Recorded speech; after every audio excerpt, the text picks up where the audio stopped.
السلام علیکم دوستو، ویڈیو میں آگے بڑھنے سے پہلے چینل کو سبسکرائب کر لیجئے اور ساتھ موجود بیل آئیکن کو بھی دبا لیجئے تاکہ آنے والی تمام ویڈیوز بر وقت آپ تک پہنچتی رہیں۔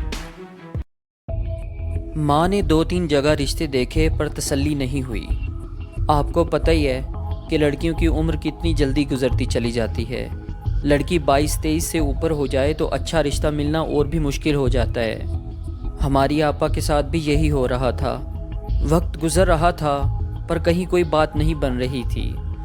ماں نے اس بارے میں والی جی سے بھی کہا کہ وہ دھیان رکھیں۔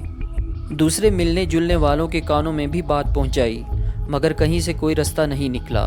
کچھ وقت اسی طرح گزرا، پھر ایک موقع پر یوں ہوا کہ ماں جب زیادہ پریشان ہوئی تو اس نے آپا کا رشتہ ایک جگہ کر دیا۔ رشتہ کیا کیا، نکاح ہی کر دیا، پر رخصتی نہیں ہوئی۔ یہ غیر برادری کا ایک لڑکا تھا، میلوں ٹھیلوں میں پنگوڑا لگاتا تھا۔ ماں اس رشتے پر خوش تھی، آپا بھی خوش تھی۔ اس کی بڑی خواہش تھی کہ ہم سب بہنوں کی شادیاں جلدی جلدی ہوں اور ہم اپنے اپنے گھروں میں جا بسیں۔ یہ ایک طرح سے ماں کی چاہت تھی جو آپا میں بھی آ گئی تھی۔ وہ اپنے ساتھ ساتھ میرا اور زرینہ کے جہیز کا سامان بھی تیار کر رہی تھی۔ لیکن پھر ایک دن سب کچھ دھرے کا دھرا رہ گیا۔ پتہ چلا کہ کسی میلے میں لڑائی جھگڑے کے بعد پولیس نے آپا کے ہونے والے بندے آسو کو پکڑ لیا ہے۔ اس کے بعد ایک ایک کر کے اور بھی باتیں کھل گئیں۔ آسو بھنگ اور شراب کا نشہ کرتا تھا۔ سرکس میں کام کرنے والی ایک ناچی کے ساتھ بھی اس کی میل ملاقات تھی۔ ماں کا دل بہت برا ہوا، وہ کئی دن تک روتی رہی۔ آپا کو رخصتی سے پہلے ہی طلاق ہو گئی۔ یہ بڑا صدمہ تھا، لیکن ابھی ہم بد نصیبوں کی قسمت میں اس سے بھی بڑے صدمے لکھے تھے۔ شاداں کی آواز پھر بھرا گئی اور اس کی پلکوں پر تارے چمکنے لگے۔ کچھ دیر بعد خود کو سنبھال کر اس نے اپنے کانپتے ہوئے ہاتھ میرے سامنے جوڑے اور بولی، سالار جی، میری عزت آپ کے ہاتھ میں ہے۔ اگر ان باتوں کا پتہ کسی اور کو چل گیا تو ہم برباد ہو جائیں گے۔ پتہ نہیں کیوں میں آپ کو سب کچھ بتا دیتی ہوں، پتہ نہیں کیوں ہے ایسا۔ تم مجھ پر اعتماد کرتی ہو اور میں اس اعتماد کو کبھی بھی ٹھیس نہیں پہنچنے دوں گا شاداں، میں نے دل کی گہرائی سے کہا۔ وہ کچھ دیر گوٹے کنارے والے دوپٹے کے نیچے اپنی انگلیاں مروڑتی رہی، پھر دلدوز آواز میں بولی، یہ ان دنوں کی بات ہے جب چودھری عزیز کی بیوی فوت ہوئی تھی۔ چودھری عزیز ناچ گانے میں کچھ زیادہ ہی مست ہو گئے تھے۔ وہ راتیں باغ والے ڈیرے پر گزارتے تھے۔ گجرانوالا اور لاہور سے نئی نئی لڑکیاں لائی جاتی تھیں۔ پھر ایک روز شراب پی کر گھر آ گئے تھے اور خوب شور شرابہ کیا۔ بیگم جی نے ان کو منع کیا، جس پر تلخی ہو گئی۔ آپ کو پتہ ہی ہوگا کہ جاگیر کی بہت سی زمینیں چودھری عزیز کے نام پر ہیں۔ والی جی کو ان کے ساتھ بنا کر رکھنی پڑتی ہے۔ ایک دوسرے کے ساتھ چلنا دونوں کی مجبوری ہے۔ اس واقعے کے بعد بیگم جی بہت ناراض ہوئیں اور کچھ دنوں کے لیے میکے چلی گئیں۔ ماں بھی ان دنوں بیمار تھیں۔ زنان خانے میں صفائی ستھرائی کا کام بھی آپا کو کرنا پڑ رہا تھا۔ میں اور سمینہ اوپر کی منزل کی جھاڑ پونچھ کرتی تھیں۔ زرینہ اور فیروزہ باورچی خانے کا کام سنبھالتی تھی۔ ایک روز جب والی جی نشے میں تھے اور زنان خانے میں ان کے اور آپا کے سوا اور کوئی نہیں تھا، انہوں نے آپا سے کہا کہ وہ ان کا سر دبائے۔ آپا سر دبانے لگی۔ کچھ دیر بعد انہوں نے آپا سے کہا کہ وہ الماری سے بوتل اور گلاس نکالے۔ آپا تو حکم کی بندی تھی۔ بچپن سے والی جی کے ہر حکم کو آنکھیں بند کر کے ماننا اس کی عادت تھی۔ وہ آپا کو دوسری منزل سے زمین پر چھال مارنے کا کہتے تو شاید آپا وہ بھی مار دیتی۔ اس بند کمرے میں والی جی جو جو کہتے رہے آپا کرتی رہی۔ شاید وہ روئی بھی ہو، اس نے خود کو بچانے کی تھوڑی بہت کوشش بھی کی ہو، لیکن والی جی کے اتنے اثر میں تھی کہ خود کو بچا نہیں سکی۔ آپا کو گڈی گڈی کہنے اور اس کے اپنے ہاتھوں میں اچھالتے رہنے والے والی جی نے اس کو کہیں کا نہ چھوڑا۔ شاداں نے چہرہ دوپٹے میں چھپایا اور بے آواز رونے لگی۔ میں نے کہا، شاداں، تمہاری ساس دیکھے گی تو کیا سوچے گی، خود کو سنبھالو۔ کچھ دیر بعد شاداں نے دوپٹہ چہرے سے ہٹایا اور گلوگیر آواز میں بولی، آپا کے ساتھ جو کچھ ہوا وہ ایک بار نہیں ہوا سالار جی۔ پورے 3 مہینے تک بیگم جی میکے سے نہیں آئیں اور 3 مہینے والی جی اپنی حویلی میں آپا کے ساتھ یہ کھیل کھیلتے رہے۔ ان دنوں آپا بالکل گمسم تھی، کمزور ہوتی جا رہی تھی۔ ہماری سمجھ میں کچھ نہیں آتا تھا۔ میں سمجھتی تھی کہ ماں کی بیماری نے اسے پریشان کیا ہوا ہے۔ ہم سب والی جی پر اتنا بھروسہ کرتے تھے کہ ہمارے دماغوں میں کوئی ایسی بات آ ہی نہیں سکتی تھی۔ پھر بیگم جی اپنے میکے سے حویلی میں واپس آ گئیں اور یہ کھیل ختم ہو گیا۔ بیگم جی کو شک نہیں ہوا؟ میں نے پوچھا۔ بالکل نہیں، بلکہ سچی بات یہ ہے سالار جی کہ بیگم جی کو آج تک معلوم نہیں، اور بیگم جی ہی کیا کسی کو معلوم نہیں، صرف ہم 4 بہنوں اور ماں کو پتہ ہے، یا پھر آج اتنے سالوں بعد آپ کو پتہ چلا ہے۔ شاداں کی آنکھوں میں پھر اندیشوں کے سائے لہرا گئے۔ اچھا تم لوگوں کو کب پتہ چلا؟ بڑی جلدی چل گیا جی، آپا کچھ بیمار ہوئی۔ ماؤں کی نظر ایسے معاملوں میں بڑی تیز ہوتی ہے، بہت جلد ماں کو پتہ چل گیا کہ، میرا مطلب ہے ان کو پتہ چل گیا کہ آپا کا پاؤں بھاری ہے۔ ایک قیامت آ گئی، ماں نے آپا کو بہت مارا، یہاں تک کہ وہ بے ہوش ہو گئی۔ اگلے 2-4 ہفتے ہم پر بہت بھاری گزرے۔ ماں آپا سے پوچھتی تھی کہ یہ کیوں ہوا اور کس نے کیا۔ آپا کچھ بتاتی نہیں تھی، بس روتی رہتی تھی۔ چھوٹی سمینہ بڑی سیانی تھی، اس کو کچھ شک ہو چکا تھا، اس نے ماں کو اس بارے میں بتا دیا۔ جب یہ بات ثابت ہو گئی تو ماں کے سر پر آسمان ٹوٹ پڑا۔ اس کے دماغ میں والی جی کا درجہ بڑا اونچا تھا، اس کے وہم و گمان میں بھی نہیں تھا کہ وہ اس بچی کے ساتھ ایسا کریں گے۔ 3 مہینے تک حویلی کی دیواروں کے اندر ہی یہ گندا کھیل کھیلا جاتا رہا تھا اور وہ بے خبر رہی تھیں۔ دوسرے دن ماں والی جی سے ملی، پتہ نہیں ان کے درمیان کیا باتیں ہوئیں۔ جب ماں کمرے سے باہر نکلی تو ان کی آنکھیں لال ہو رہی تھیں اور پورا جسم پتے کی طرح لرز رہا تھا۔ اگلے ہی روز ہم نے راجوال کی حویلی ہمیشہ کے لیے چھوڑ دی۔ کہاں گئے تم لوگ؟ شام پور میں میرا ایک چاچا رہتا ہے، اس کا نام بھی خاور ہے جی، وہ بڑا اچھا بندہ ہے۔ شام پور میں اس کی تھوڑی سی زمین بھی ہے، ہم کو چاچے کے پاس ہی پناہ ملی۔ میری ماں نے کسی کو کچھ نہیں بتایا، چاچے کو بھی نہیں۔ ان دنوں چاچا ویسے بھی کوئٹے میں تھا۔ شام پور آنے کے کچھ ہی دن بعد میری ماں آپا کو لے کر چپکے سے وزیر آباد چلی گئی۔ وہاں مالن پور گاؤں میں ماں کی ایک بہت پرانی سہیلی بہشتو رہتی تھی۔ بہشتو کی ایک بہن دائی کا کام بھی کرتی تھی اور بڑی سیانی سمجھی جاتی تھی۔ ماں اپنے ایک منہ بولے بھائی کے ساتھ وہاں بہشتو کے پاس پہنچ گئی، یہاں تک کہہ کر شاداں چپ ہو گئی۔ اس سے آگے کی بات میں کچھ سمجھ رہا تھا۔ مالن پور میں بدقسمت آسیہ کا حمل گرانے کی کوشش کی گئی تھی۔ میں نے دیوار سے ٹیک لگائی اور سگریٹ کا ایک طویل کش لیتے ہوئے کہا، تو تمہاری آپا کی موت وہیں پر ہوئی؟ شادہ نے اسبات میں سر ہلایا اور اس کی آنکھوں سے کئی موتی جھڑ کر اس کی چمکیلی قمیض میں جذب ہو گئے۔ شام پور اور راجوال میں تم لوگوں نے کیا بتایا؟ کچھ بھی نہیں جی، بس سب کو یہی پتہ تھا کہ آپا ماں کے ساتھ وزیر آباد گئی ہوئی تھی، وہیں سخت بیمار ہوئی اور 2-4 دن میں ختم ہو گئی۔ سینے میں ایک ٹیس سی اٹھی۔ یہ وہی قدیم کہانی ہے جو مختلف زبانوں میں مختلف ناموں اور حالات کے تحت دہرائی جاتی رہی ہے۔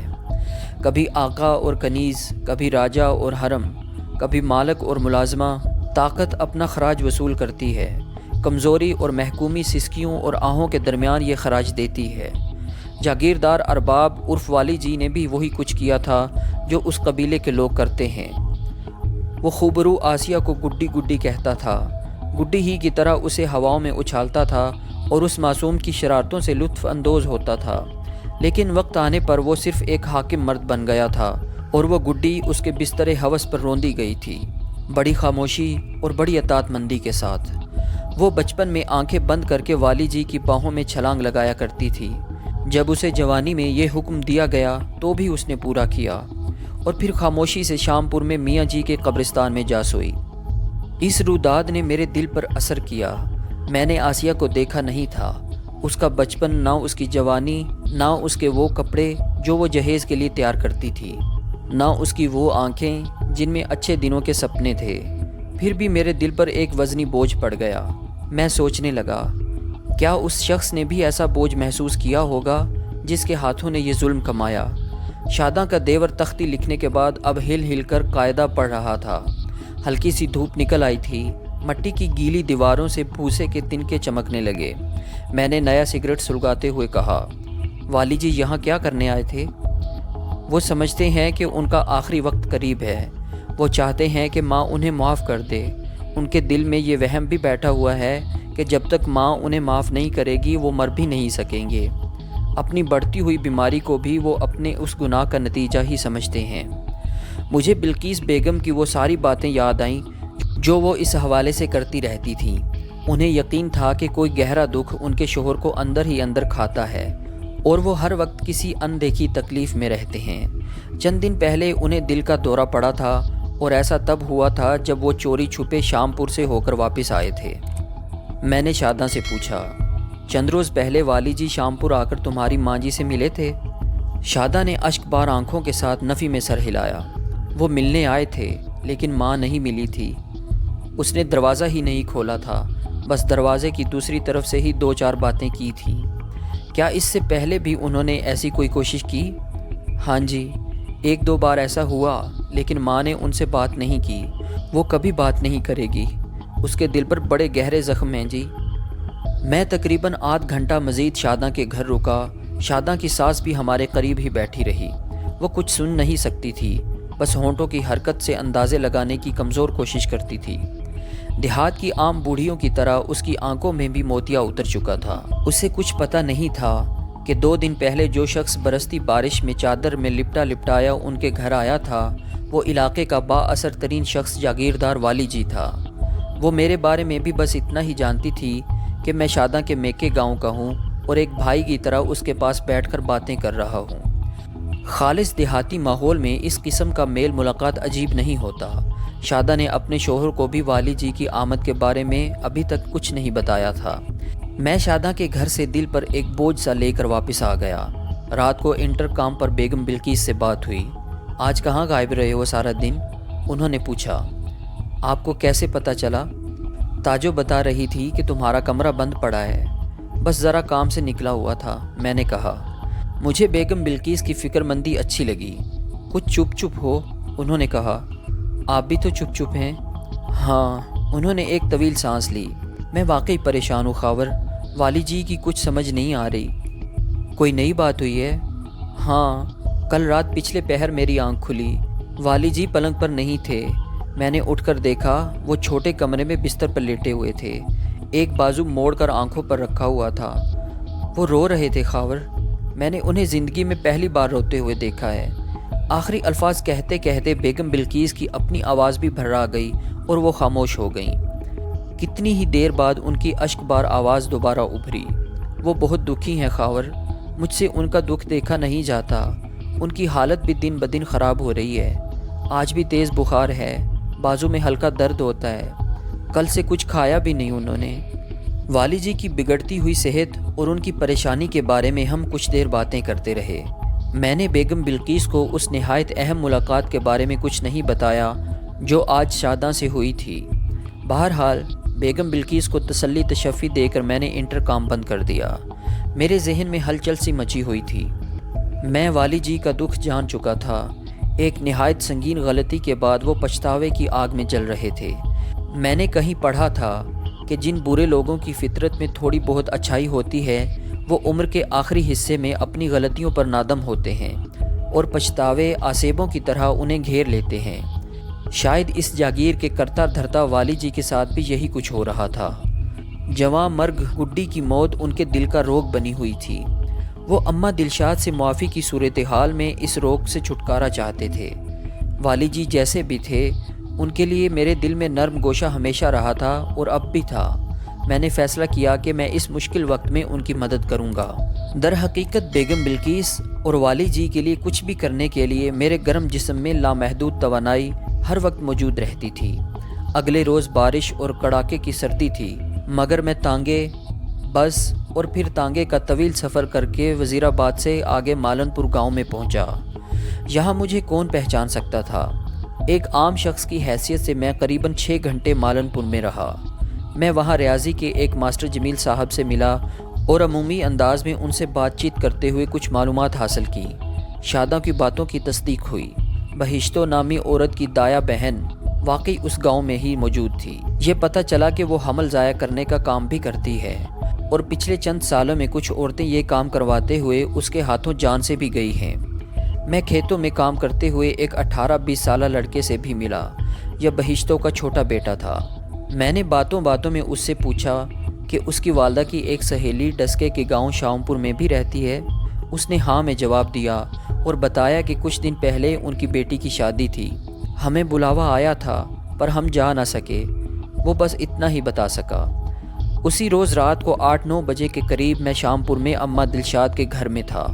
اماں دلشاد اور سمینہ مجھے دیکھ کر ڈر سی جاتی تھی۔ ان کے ذہنوں میں شاید وہی تصویروں والا معاملہ آ جاتا تھا اور وہ سمجھتی تھیں کہ میں شاید اسی حوالے سے کوئی خبر لے کر آیا ہوں۔ اب بھی یہی ہوا۔ معصوم صورت سمینہ کا رنگ سفید ہو گیا۔ وہ سوالیہ نظروں سے میری طرف دیکھنے لگی۔ میں نے ماں بیٹی کو اس حوالے سے پوری تسلی دی اور کہا کہ وہ ہر اندیشہ ذہن سے نکال دیں۔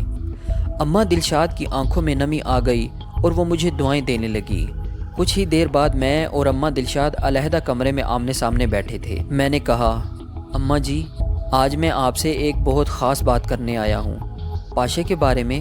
ان کا ڈر پھر زندہ ہو گیا۔ نہیں اماں، میں نے کہا ہے نا، اس بات کو بھول جائیں۔ اس کتے میں اب اتنی ہمت نہیں کہ آپ کی طرف منہ کرے۔ میں آج آپ سے والی جی کے بارے میں کچھ دوستو، آج تک کے لیے اتنا ہی۔ ملتے ہیں اگلی قسط میں، تب تک کے لیے اپنا خیال رکھیے۔ اللہ حافظ۔